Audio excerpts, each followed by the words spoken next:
49वें श्लोक के संक्रांति टीका चल रही थी। तीसरा पक्ष उठा रहे यद्वा नैष्कर्म सिद्धिम। नैष्कर्म का अर्थ क्या है?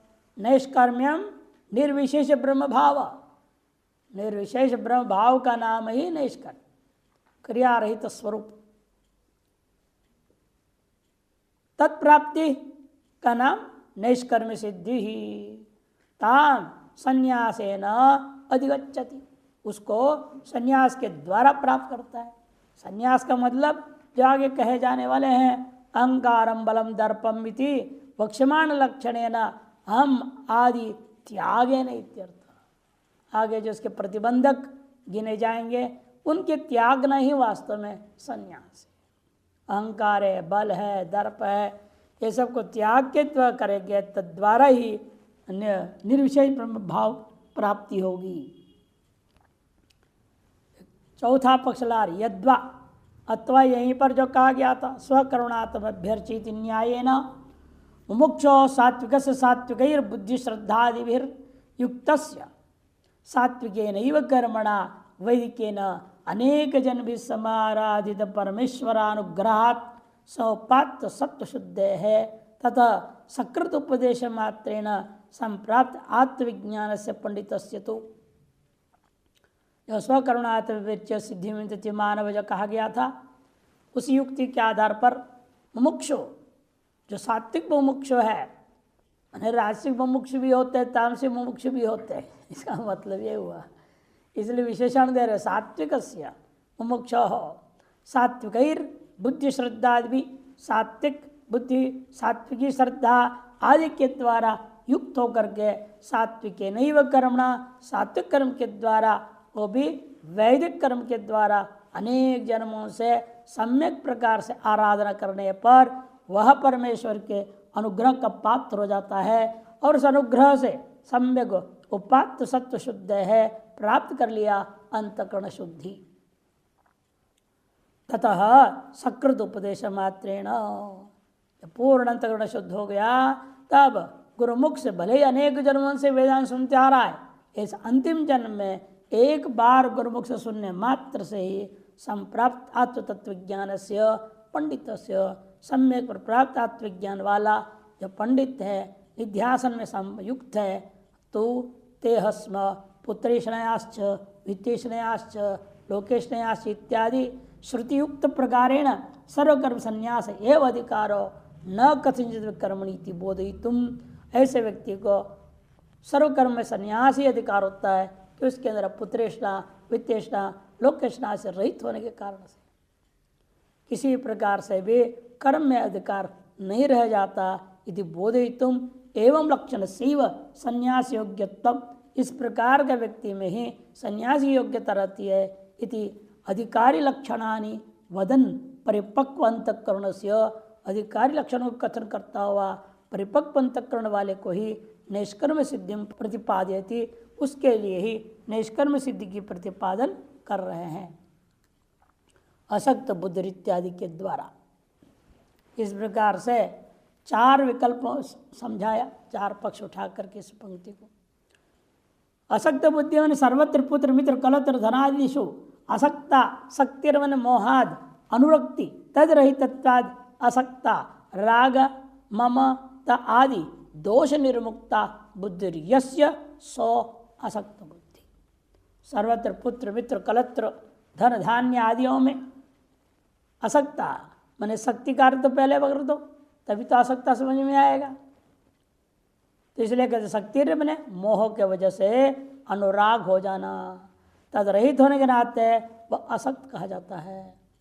कहने का मतलब राग ममता आदि दोष से निर्मुक्त है बुद्धि जिसका, उसे असक्त बुद्धि, उस साधक को मोक्ष को कहा जाता है। सर्वतः सम्यक विरक्त इत्यर्थ, कहने का मतलब सब तरफ से सम्यक विरक्त पुरुष है। तात्कालिक वैराग्य सत्यपि अस्थिर आत्मनः पश्चात रागादियो विषय प्रवृत्ति। ऐसे भी देखने को मिलता है, कभी कभी तात्कालिक वैराग्य बहुत जबरदस्त रहता है, भयंकर, देखने से लगता है हाँ परम विरक्त है, इनके बराबर विरक्त नहीं।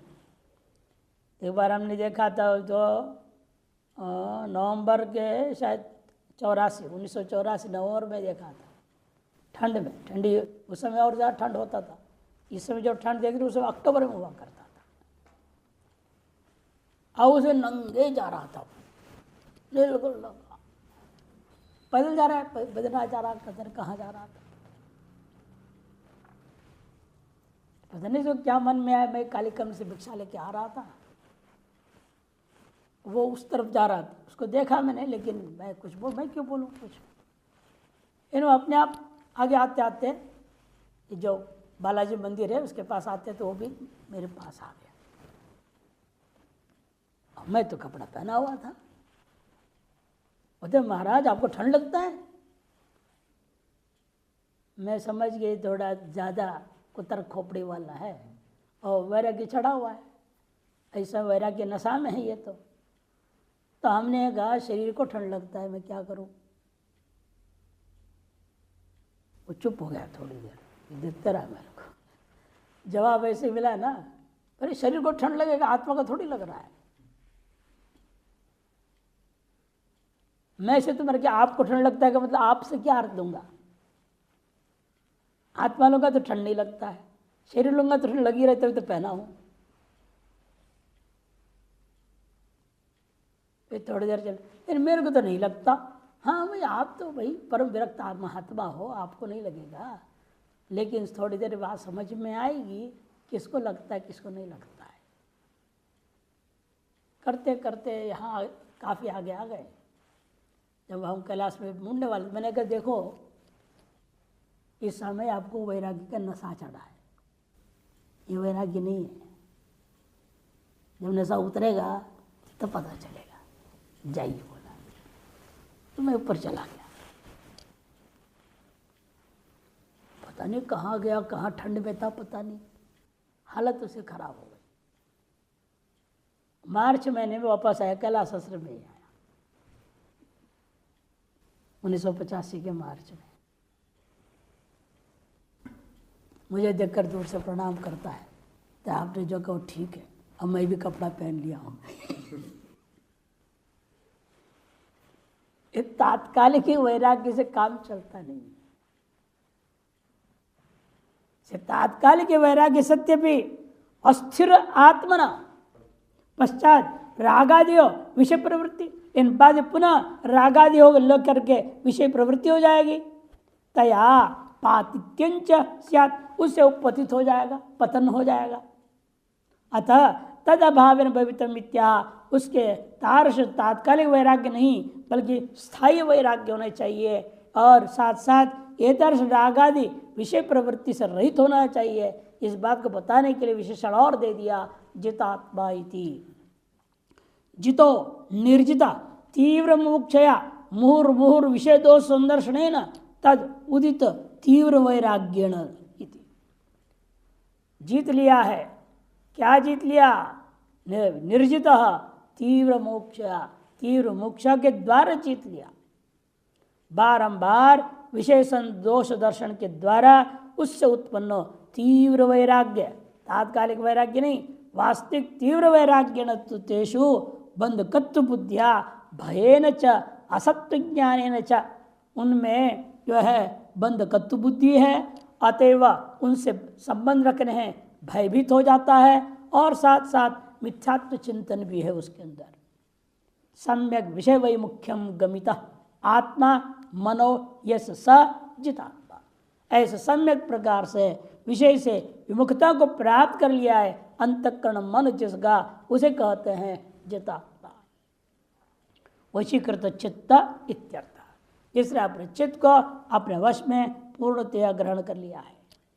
तीव्र मोक्षादि जितात्मत्व सिद्धे अपि, लेकिन कई बार ऐसे भी देखा गया तीव्र मोक्ष इच्छा आदि के द्वारा वह जितात्मा भी है और तीव्र वैराग्य युक्त भी है, फिर भी सिद्ध्यपि औषवद असनम आचरेत इत्युक्त लक्षणाभावे, फिर भी जो है औषधवद असनम आचरेत, भोजन करो दवाई के जैसे भोजन करो। दवा कितना खाते हैं? मुट्ठी भर खाते हैं क्या? फिर नाश्ता कितना खाना चाहिए? कटोरा भर के खाना चाहिए।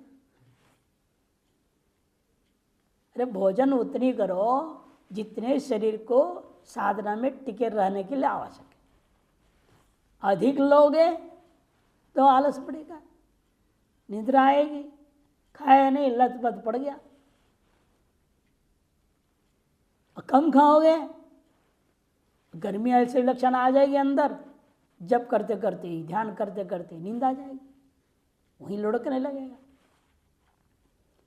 इसलिए हित मित अशन, योग शास्त्र का क्या कहता है, हमेशा शब्द है उनका, हित हो और मित हो, ऐसा अशन उसको कहते हैं यहाँ औषधवद अशन होनी चाहिए। उसके अभाव में क्या होता है, फिर पतन हो जाएगा, फिर साधन मार्ग से वो गिर जाता है। औषधवद अशनम आचरित उक्त लक्षण अभाव है। इस उक्त लक्षण के अभाव में भले आपके अंदर तीव्र मुमुक्षा है, वैराग्य भी है, फिर भी एक चीज नहीं रह गया, माने आप रसास्वादु हो गए। बार बार कहता हूं, स्वादुता और स्वस्थता, स्वास्थ्य दोनों को ध्यान रखना पड़ता है। यदि आप स्वादु बनेंगे आप स्वस्थ नहीं होंगे। आपको स्वस्थता चाहिए, स्वादुता त्याग नहीं पड़ेगा। और स्वादु का अर्थ क्या बताता हूं, स्वाद बने स्वम अतिथि स्वाद, जो आपको ही खा जावे उसका नाम स्वाद है। और जो स्वस्मिन तिष्ठति, स्व, यहाँ स्व क्या हो जाएगा, आत्मा, आत्मा में जो रहता है, इति स्वस्थ तस्य भावः स्वास्थ्य। स्व का अर्थ ध्यान में रखिए, स्व मने आत्मा, आत्मा मने शरीर, शरीर को भी खा जाता है अन्न, वो स्वाद है। और तो तच्छील हो जाओ तो स्वादु कहे जाओगे। इसलिए हमें विकल्प है हमारे सामने, हमें स्वादु होना है या स्वस्थ होना है। यदि स्वाद चाहिए तो स्वस्थ को तक भूल जाओ, साधना भूल जाओ फिर। इसलिए औषधवद आचरित ये है, मैंने आपको स्वादु नहीं होना है, स्वास्थ्य पर ध्यान देखना है। स्व मैंने आत्मा में स्थित हो, मैंने ब्राह्मी स्थिति के लिए जिस प्रकार की आवश्यकताएं हैं उतनी मात्र सीमित हित मित आहार से युक्त होना चाहिए। देह सौख्य अपेक्षावत और एतार्श औषधवद आचरण रहित जो होता है वह व्यक्ति देह के जो है सौख्य की अपेक्षा वाला होता है। ज्ञान तत्फल असंभवात, उसको ज्ञान और ज्ञान का फल प्राप्त होना संभव ही नहीं है। अतएव संन्यास नाधिकारो, उसको जो वास्तविक जो संन्यास बताया जा रहा है उसमें उसको कोई अधिकारी नहीं रह जाता है। अतः तत्भावेन भवितव्यम, इसलिए एतार्श जो है देह सौख्य आदि दोष है, इनके अभाव से होना चाहिए। इस बात को समझाने के लिए कहा विगत स्पृह इति। देह सौख्यात परिग्रह सामीचिन्याद विशिष्यगता स्पृहा आशा यश स विगत स्पृह इति। देह की सौख्य के कारण से परिग्रह जो सामीचिन्याद, समीचीन परिग्रह से भी विशिष्यगता, विशेष रूप से निकल चुका, स्पृहा आशा यस्य, उस व्यक्ति को कहा जाता है विगत स्पृहा। माने शरीर की स्थिति के लिए आवश्यक न्यूनतम सामग्रियों के प्रति भी आशा रहित हो जाए, प्राप्त हो ठीक ना हो ठीक। सिद्ध सिद्धियो समभूत्वा समत्वम योग उच्यते। सिद्धियो असिद्धियो प्राप्तियो अप्राप्तियो, वो तब भी उसके पीछे भागता नहीं, कहने का मतलब। और नहीं प्राप्त है तो जगह जगह का मांगने लग जाए, भक्तों को कहने लग जाए मेरे को ये कमी है, मेरे को ये दो, भेज दो पैसा मेरे अकाउंट में, है? ये सब गड़बड़ लोग हैं। तो ऐसी सब गड़बड़ के कारण से ही आप जो है उस अपनी साधनाओं से नीचे गिर रहे हैं, साधना में मन नहीं लगता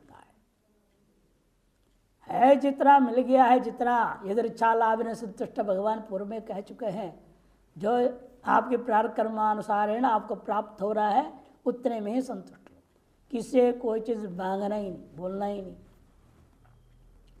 भले कोई चीज़ फ्री में दे भी रहे तो उसको पहले अपनी ओर से जो भी आपको ऐसे देने की कोशिश करो, ना ले उसकी मर्जी। इन अपनी ओर से फ्री की आकांक्षा है तो फ्री की बीमारी लग गई लोगों को। ये सरकारों ने खराब कर दिया, सबको फ्री में दे दे करके एक बीमारी लग गई है। और महात्मा में भी घुस गया, हर चीज़ फ्री में चाहने लग गए हैं। इसे धर्मार्थ चिकित्सालय बहुत खुल गए, ये समस्या हो गई।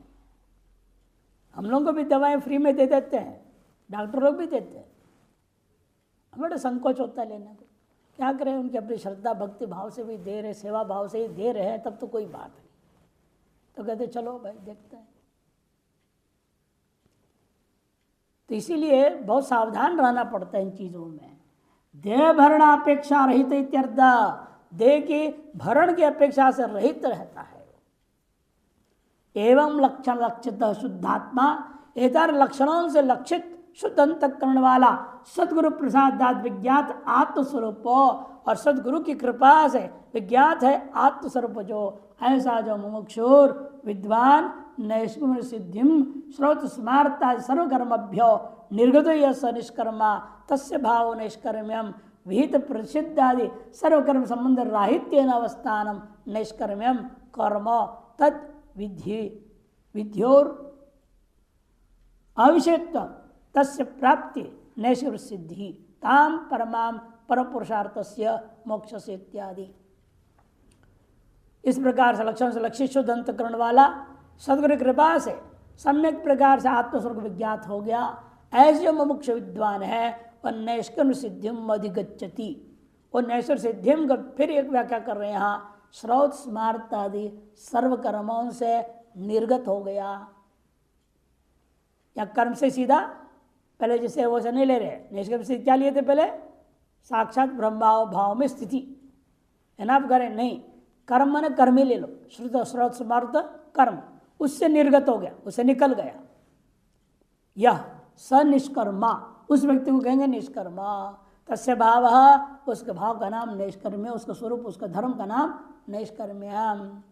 अर्थात भीत प्रसिद्ध आदि सर्वकर्म संबंध राहित्येन अवस्थानम, भीत प्रसिद्ध आदि सर्वकर्म संबंध रहित होकर के अवस्थित होने का नाम नैष्कर्म्यम। कर्म तद्विध्योर अविषेक्त, कहने का अभिप्राय कर्म और कर्म की संबंधी विधियां उनका अविषय हो गया। तादृश भाव की प्राप्ति का नाम नैष्कर्म सिद्धि ही, और वह भी नैष्कर्म सिद्धि ताम परमाम, वह साधारण नहीं है, वह परमा है। क्यों परमाम, कि तो पर पुरुषार्थ से मोक्ष से हेतुभूत ज्ञान निष्ठा साधनत्वात् परमा, पर पुरुषार्थ मोक्ष का कारणीभूत ज्ञान निष्ठा का साधन होने से उसको परमाम कह दिया। नैष्कर्म सिद्धिम संन्यासेन ही, उसको कैसे प्राप्त करेगा, लेकिन संन्यास के द्वारा अधिगच्छति। अब संन्यासेन में अंतिम बार बोल रहे हैं, विहितानां कर्मणां ससाधनानां विधिना परित्याग संन्यास। विहित कर्म और उनके साधन सहित, विहित कर्मों के साधन क्या है हमारे पास, जनेऊ और चोटी। आपको कर्म करने का साधन कब मिला, उपनयन संस्कार जिस दिन हुआ उस दिन से आपको कर्म करने का मुख्य साधन मिल गया। चोटी तो बचपन में मिल जाता है, जब आपको मुंडन संस्कार चौल संस्कार कहते हैं, जब करते हैं तभी चोटी रखकर बाकी बच्चे का पूरा बाल मुंडन कर देते हैं। चोटी तो तब मिल गया, इन कर्माधिकार उतने मात्र से नहीं होते, तो शूद्र के पास भी चोटी होता है। चारों वर्ण वालों को चोटी रखना अनिवार्य है, अतः वो जो है उसी से मिल गया। किंतु वास्तविक कर्माधिकार कब मिला, जब जनेऊ पहना, उपनयन संस्कार से। अतः संन्यास दीक्षा में हम क्या करते हैं, यही जनेऊ चोटी को काट के गंगा जी में छोड़ा जाता है। वही समझा रहे हैं, संन्यास आश्रमेणा, मैंने इसमें क्या मतलब उसका हेतुभूत जो ज्ञान निष्ठा के लिए कहते हैं, संसाधना नाम विधिना परित्याग, इसे विधि के द्वारा का परित्याग, विहित कर्मों के जो साधन हमें जन्म चोटी मिला था उसको विधि पूर्वक ही परित्याग करना, यही संन्यास दीक्षा है। वास्तविक संन्यास दीक्षा यही है कि लाल पहन लिया और हो गया स्वाहा स्वाहा, कुछ अग्नि में स्वाहा, कई ऐसे झुट्टे नाटक करते, संन्यास दीक्षा होती नहीं। एक आश्रम वाले ऐसे ही थे, बड़े महात्मा थे और बहुतों को संन्यास दीक्षा देते थे। हमने उनसे पूछा आप किस तरह संन्यास दीक्षा देते हैं? कि क्या कढ़ाई में कहीं हवन होता है? विरजा होम, तसला होता है ना, तसला ऐसा सीमेंट का, उसमें रख लिया, उस वहाँ कर रहे थे, लकड़ी चला कर, ये क्या हो रहा है? और विदेशियों को $500 संन्यास दीक्षा का फीस, और स्वदेशियों को 21,000। ये क्या है? नहीं, ऐसा संन्यास दीक्षा होता है। तो उन्हें कहते भाई ये इसी के लायक हैं, विरजा होम करके इनको देने लायक नहीं है, ये इनका जरूर छुट्टी पहले से नहीं है, उनको अब क्या करें? हमें संस्था भी चलाना, हमें चाहिए भेड़ बकरी के चाल वाले, जो कहूँगा चुपचाप करते रहे, काम करे।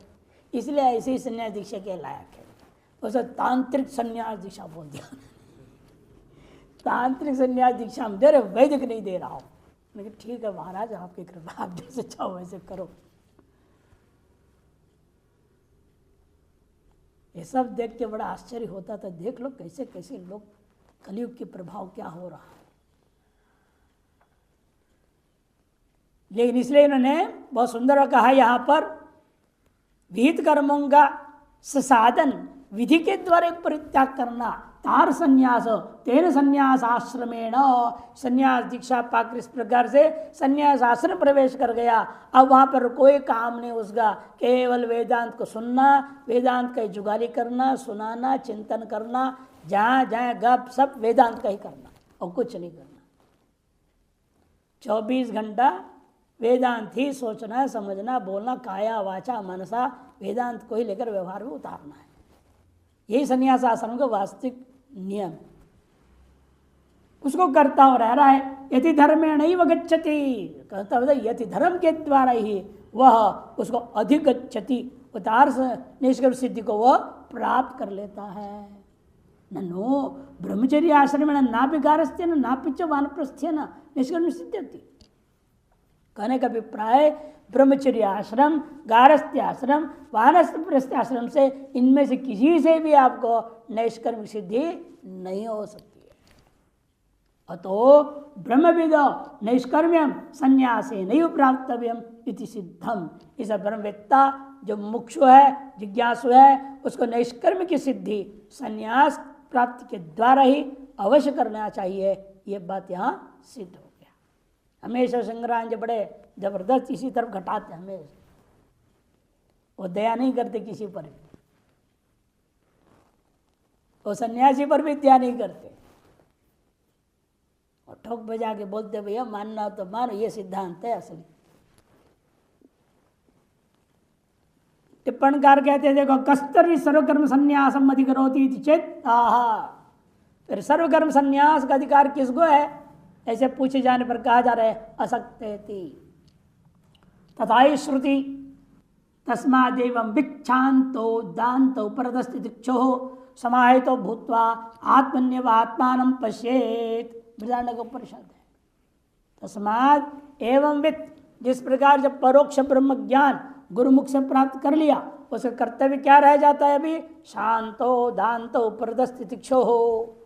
अब प्रवृत्ति खत्म करो, शांत हो जाओ, सर्वेंद्रियों का दमन करो, ज्ञानेन्द्रियों को शांत किया, कर्मेंद्रियों को भी शांत कर दिया, और किसी भी प्रकार के भी प्रवृत्तियों से उपरत हो जाओ, द्वंद्व का सहन करो, समाहित चित्त वाला होकर के आत्मन्येव आत्मान पश्येत, अपने अंतःकरण में ही अपने आत्मस्वरूप का चिंतन करें।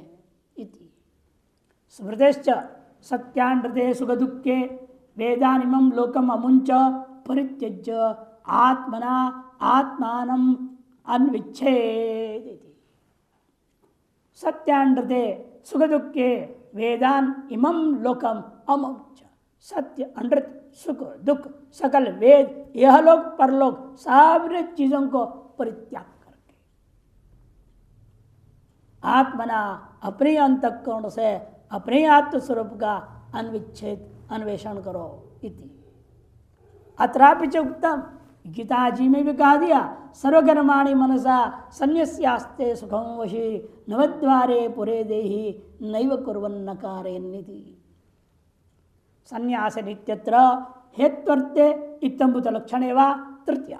संन्यास है जो तृतीया है, हम यह विभक्ति अर्थ को ले, बाकी तो शब्दार्थ विचार हो ही चुका खूब हो, इसलिए विभक्ति अर्थ ले यहाँ विचार कर रहा हूं। या तो अर्थ में तृतीया हो सकती है, हेत्वर्थ में अथवा इत्थभूत लक्षण में तृतीया होगी। इति द्वौ पक्षौ आद्य शिखा यज्ञोपवीतादि सहित सर्वकर्म त्यागेन हेतुना तत्पूर्व विचारेण च नैषसिद्धं ब्रह्म भावं प्राप्नोति इत्यर्थः। आद्य पक्ष वही है जिस शिखा सूत्र आदि जो प्राप्त है, इन सब के सहित सर्वकर्म त्याग पूर्वक तत्पूर्वक विचार के द्वारा नैसर्गिक सिद्धि को प्राप्त करना, ब्रह्मभाव को प्राप्त करना, यह अर्थ है। द्वितीय पक्ष इत्तंभूत लेंगे तो सीधा अर्थ हो जाएगा वहां जो पहले बताया है, सम्यक दर्शन इत्यर्थः। पूर्वोक्त सत्याग सात्विको मत इति, तो कर्मादि कारणम प्रति, पूर्व में जो त्याग वर्णन किया और से भी सात्विक आदि वर्णन किया, वो कर्माधिकारी के मामला थी।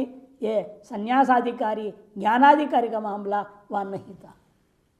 पर निर्दिष्टत्वाद अमुख्य सात्विक त्याग एव, वो केवल अमुख्य सात्विक त्याग था।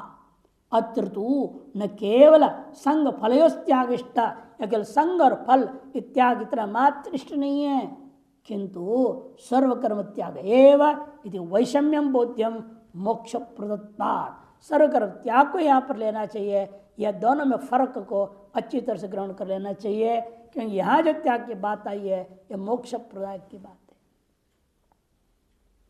अगले श्लोक के अवतरण का भाष्यकार कहते हैं, पूर्वोक्तेन स्वकर्मानुष्ठानेन ईश्वराभ्यर्चन रूपेण जिनिदां प्रागुक्त लक्षणां सिद्धिं प्राप्तस्य उत्पन्नात्मविज्ञानस्य केवलात्मज्ञान निष्ठारोपा नैष्कर्म लक्षणा सिद्धिर येन क्रमेण भवति तद वक्तव्यत्याह।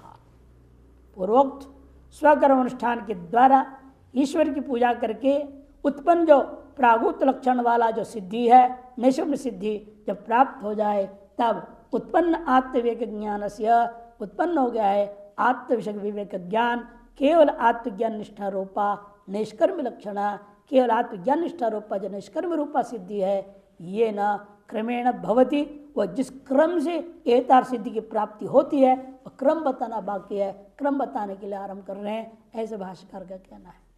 सिद्धिमिति संक्रांति ज्ञान कर्मण साध्य साधन भाव सूचयितुम, ज्ञान और कर्म का साध्य साधन भाव को सूचित करने के लिए सात्विक कर्मानुष्ठान संभाविता सत्व शुद्धि रुक्ता, सात्विक कर्मों के सात्विक त्याग पूर्वक अनुष्ठान से संभावित है अंतगुण शुद्धि, वह कह दिया गया।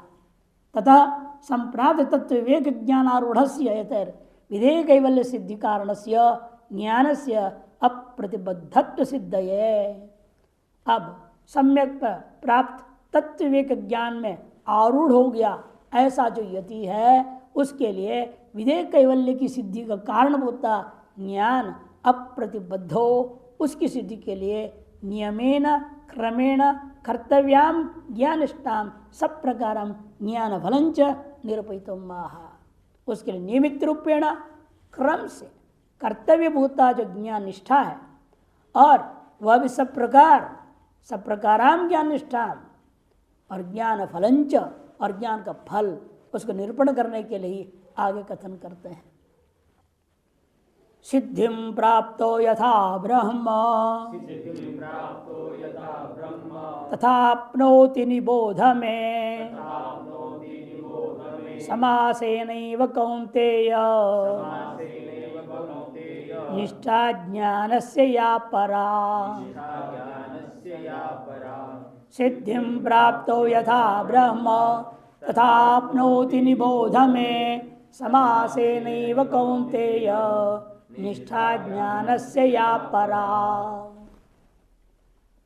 पूर्वोक्त नैष्कर्म सिद्धि को प्राप्त सन यथा ब्रह्म प्राप्नोति, जिस प्रकार से ब्रह्म को भी प्राप्त कर लेता है, तथा तार्श प्रकार को ही निबोध में मेरे से समझानो। यहाँ भी और विस्तार से नहीं कहूँगा, समासेन एव कौन्तेय, हे कौन्तेय अति संक्षेप में कह दूंगा। या ज्ञानस्य परानिष्ठा, जो ज्ञान की परानिष्ठा है उसको मैं तुम्हें संक्षेप में न कहूँगा, वह तुम सुनो। शांकर भाष्य। सिद्धिं प्राप्ता सकर्मणा ईश्वरं समभ्यर्च्य तत्प्रासादजां कायेन्द्रियाणां ज्ञानिष्ठा लक्षणां सिद्धिं प्राप्त। पूर्वोक्त का उपसंहार एक तरह से कर रहे हैं। सिद्धि को उसने प्राप्त किया, नैश्वर्य सिद्धि को प्राप्त किया का मतलब है अपने कर्मों के द्वारा ईश्वर को सम्यक अर्चन करके तत्प्रसाद, ईश्वर प्रसाद से उत्पन्न जो कायेन्द्रियों का ज्ञानिष्ठा योग्यता रूपा जो सिद्धि है वो उसने प्राप्त किया है। सिद्धि में प्राप्त हुई थी तद अनुवाद, उसको कहने क्या जरूरत थी, अनुवाद इसलिए किया गया आगे उत्तरार्ध, उत्तर के साथ संबंध करने के लिए। उत्तरार्थ हो किंतु उत्तरम यदर्थनुवाद, किससे कहा है उत्तर कहे जाने वाले पदार्थ जिसके साथ अन्वय करने के लिए इसका अनुवाद करना पड़ा। इत्युच्यते यथा मन एन प्रकारेण ज्ञानिष्ठारोपेण ब्रह्म परमात्मानम आपनोति।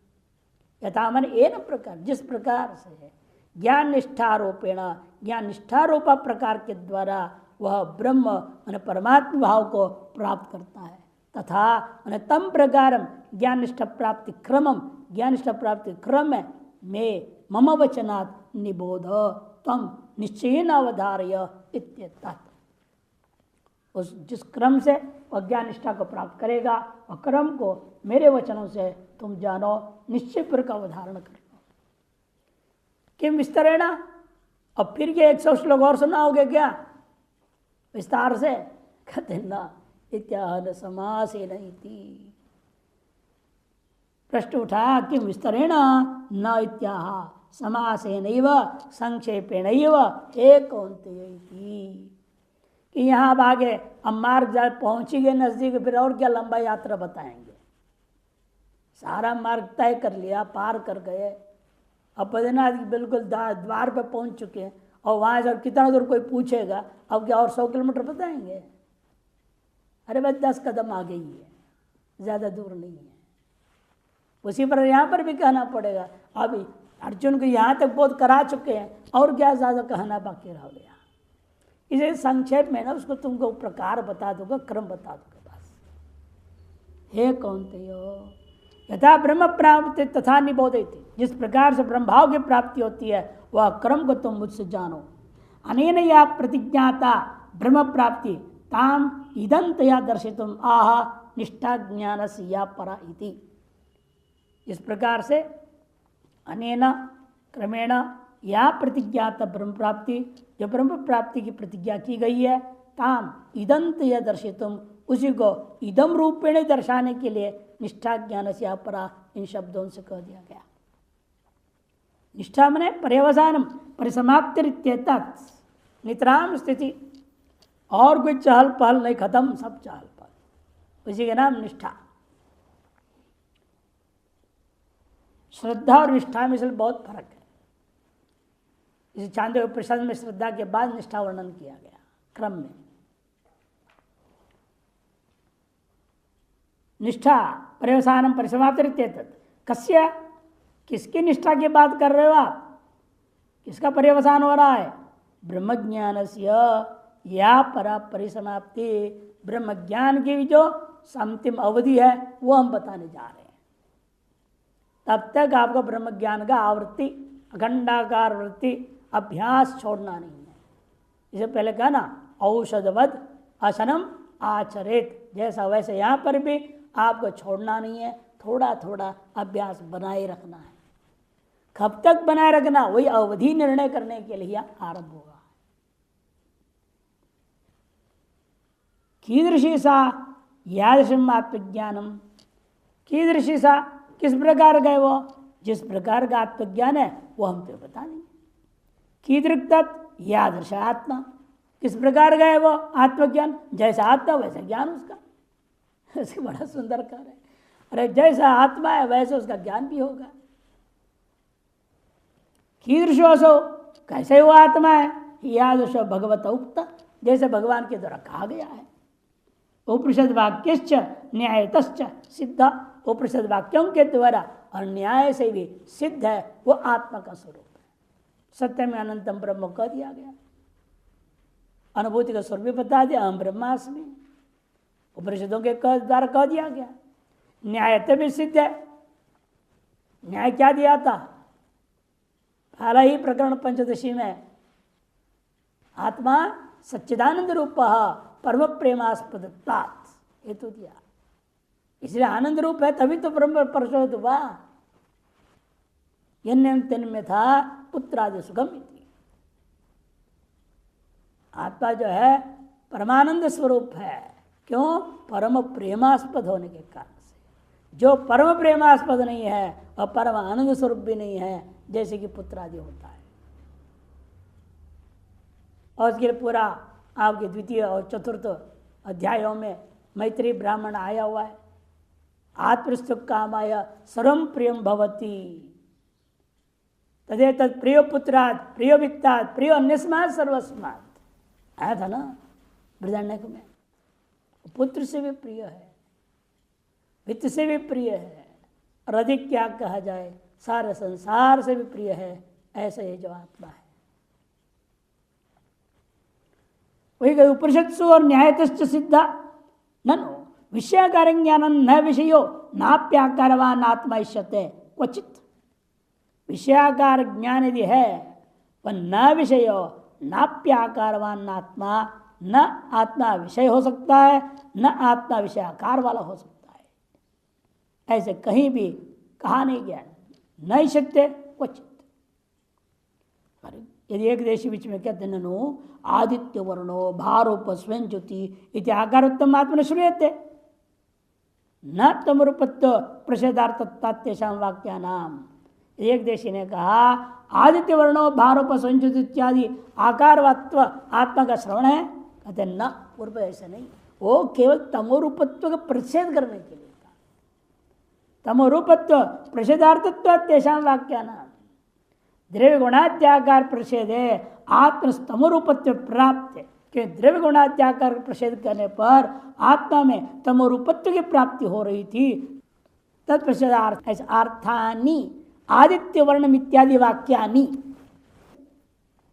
उसके प्रषेध करने के लिए ही आदित्य वर्णम इत्यादि वाक्य यहाँ पर कहा गया है। अरूपम मिति च विशेषत्व रूप प्रषेधात, अरूपम करके रूप विशेषत्व रूप का प्रषेध होने से भी यह बात ज्ञापन होता है। अविषयत्वाच्च, और अविषय के नाते अन्य श्रुति ने कहा न संदृश्य तिष्ठति रूपमस्य न चक्षुषा पश्चित कश्चनैनम अशब्दम स्पर्शम रूपम स्पर्शम इत्यादि तस्माद् आत्माकारं ज्ञानमिति अनुपपन्नम कथम तरी आत्मज्ञानम। इसलिए आत्माकार ज्ञान कहना आपका बिल्कुल अनुचित है। यदि एक देशी पूछा फिर आप ही बताओ ना आत्मा का ज्ञान कैसे होता है, कथम तरी आत्मज्ञानम। सर्वम तद विषय ज्ञानम तत्दाकारम भवति निराकारश्च आत्मत्युक्तम। कहेंगे पूर्व पक्षी कहता है सकल सर्वम में यद विषय ज्ञानम तत्दाकारम भवति, जो जो विषय का ज्ञान होता है वह ज्ञान तत्द विषयाकार हो जाता है, और आत्मा तो बेचारा निराकार है, इसका ज्ञान कैसे होगा। इत्युक्तम ज्ञानात्मनश्च उभयोर निराकारत्व कथम तत्भावना निष्ठा। से ज्ञान और आत्मा दोनों निराकार यदि उसकी भावना करना, उसमें निष्ठा पाना, यह कैसे हो सकता है। इति चेत न, यहाँ से सिद्धांति जवाब देगा।